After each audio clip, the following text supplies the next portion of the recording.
atau undang-undang baru KUP gitu ya. Masa pemutihan atau daluarsa yang 5 tahun juga, tadinya 10 tahun kemudian 5 tahun gitu ya. Saya tidak tahu, butuh pertimbangan aspek akademis gitu, termasuk juga sosial ekonomi misalnya.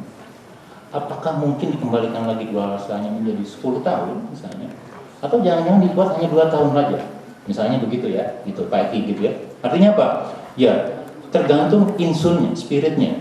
Apakah kita ingin memutihkan piutang pajak atau kita ingin membangun misalnya, tadi juga ada faktor ekonomi misalnya. Ketika ekonomi drop gitu ya, kemampuan membayar turun, mungkin pemerintah bisa memberikan paket insentif, oh ya dicicil dan segala macam. Kalau model begitu misalnya, daluarsanya mungkin harus dibuat lebih panjang sedikit begitu itu. Oke, lanjut. Nah, ini dari sisi umur kalau saya katakan tadi piutang pajak pada Direktorat Jenderal Pajak. Artinya apa? Mungkin karena kapasitas kelembagaannya masih terbatas. 30.000 misalnya pegawai pajak begitu, kemudian masih berada pada Kementerian Keuangan. Ini membuat misalnya kerja-kerja Direktorat Jenderal Pajaknya tidak cukup optimal. Sehingga kalau kita lihat dari umur pajak misalnya, umur piutang pajak, itu terjadi penumpukan umur piutang pajak yang lebih dari 5 tahun gitu ya. Dari tadinya 18,2 tahun misalnya 2010, kemudian menjadi 26,7 tahun pada 2014. Dengan catatan misalnya pemerintah menghapuskan piutang pajak pada tahun 2012 sebesar 28,7 triliun gitu ya, untuk piutang gitu ya, pajak bahan bakar yang ditanggung oleh negara begitu.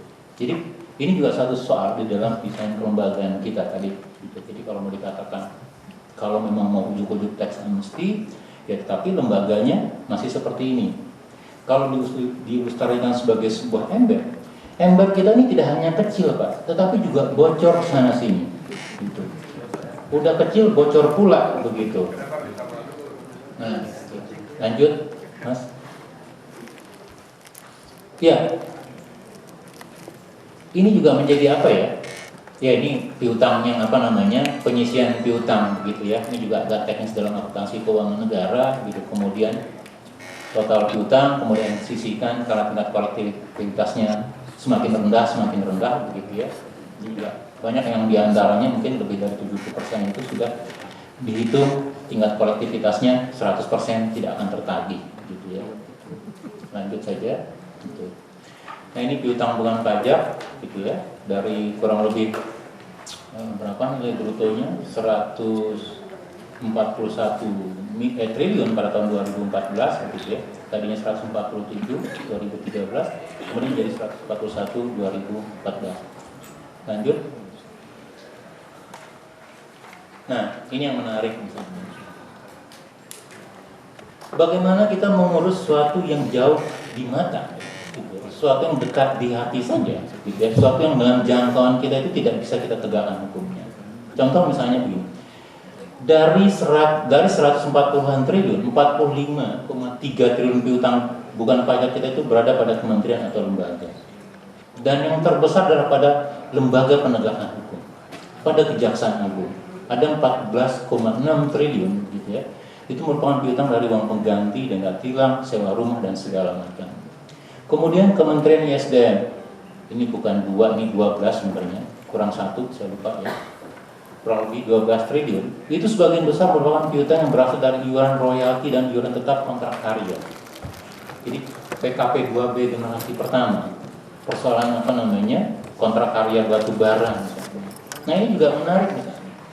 Kalau teman-teman coba lihat dalam konteks yang lebih sektoral misalnya, ketika kita pertama kali menggunakan kontrak karya pada sektor pertambangan, migas dan tambang misalnya, PKP 2B generasi pertama itu kan dikecualikan dari pajak pertambahan nilai, begitu ya.